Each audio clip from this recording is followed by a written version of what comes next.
maalinta bariya magaalada Muqdisho waxa lagu wadaa in ay ka dhacdo doorasho muran badani uu ka taagan yahay isla markaana dadka siyaasadda Soomaaliya odroso ay u arkaan natiijooyinkeeda in la sii og yahay marka la eego sida loo qaabeeyay iyo waliba sida loo qabanayo intaba xisbiga madaxweynaha uu hogaamiyo ee JSP la yiraahdo ayaa loo badinayaa in inta badan kuraasta loo tartamayo ay ku soo bixi doonaan waxyaabaha kale oo la yaab kale waxa kamid ah in guddiga doorashada ee qabanaya doorashadan xitaa isaga lagu muransan yahay oo mucaaradku ay si weyn u diidan yihiin marka la eego sharciyada lagu dhisay jiraalkiisa iyo hanaanka baarlamaanka loo mariyay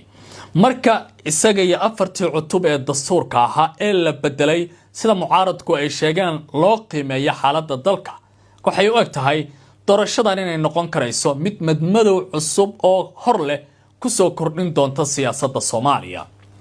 arrimaha kale ee la yaab kale waxa kamid ah madaxweynaha dawladda federaalka ee Soomaaliya Xasan Sheekh Maxamuud ee waqtiga uu ka dhamaanayo ayaa caawa waxa uu la hadlay dadweynaha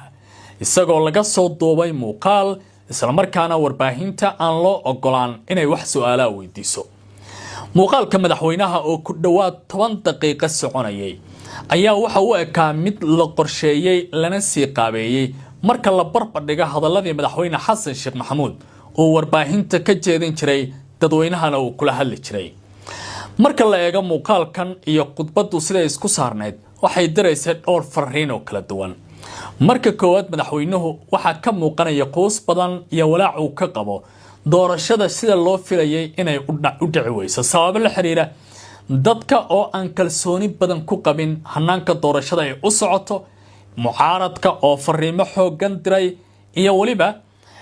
natiijada doorashada oo la sii qiimeynayo maadaama xitaa meelaha qaar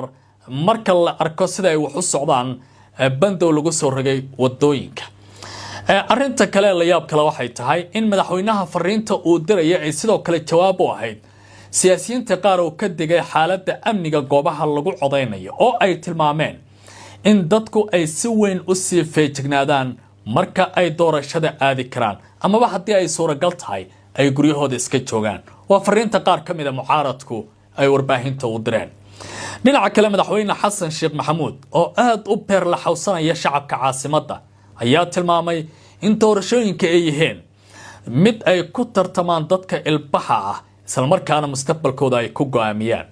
laakiin waxay su'aal ka taagan tahay xisbiga madaxweynaha iyo dhowrka xisbi oo lacagaha ku bixiya ama urur siyaasadeed sida loo dhigayo